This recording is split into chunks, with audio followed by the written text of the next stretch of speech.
you mean you saw kids shot in the head every single day? I said, to myself, maybe there's just one sadistic, psychotic sniper in Khan Yunis near European hospital, and maybe that's why there were kids shot in the head every day. So I started asking other people, the other people that wrote that signed the letter, for example, did you see kids shot in the head? Oh yeah, everybody said, oh yeah, definitely, definitely. How often?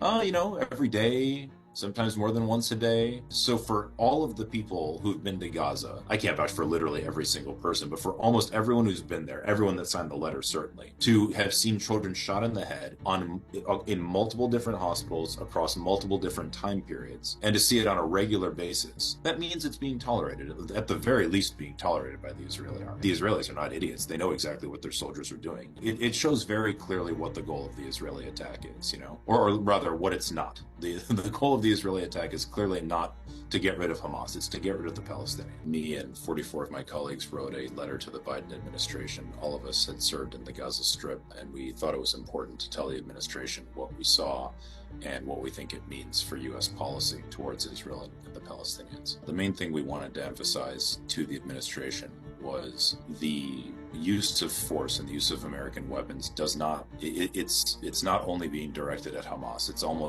and other Palestinian groups. It's also clearly and obviously being directed at civilians on purpose. It's very hard to be there and not see what's going on. There were a few major things that we discussed in the letter. The first one was the overall death toll is much, much higher than the deaths by violence that are reported by the Gaza Ministry of Health. Even just the violent deaths are certainly being undercounted. There are lots of bodies that are completely unidentifiable and never will be, just because of the nature of how they were killed.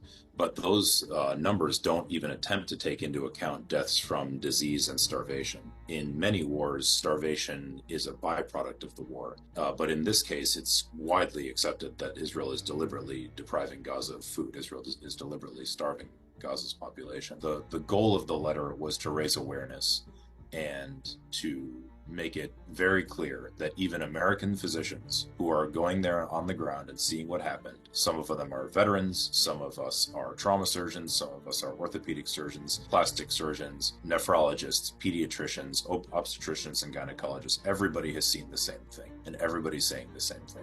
The American bombs that Israel is dropping at Gaza are so incredibly powerful. They are meant to destroy reinforced military installations. They're meant to destroy tanks. They're meant to destroy troop concentrations. They're not meant to obliterate civilian neighborhoods. It's absolutely outrageous.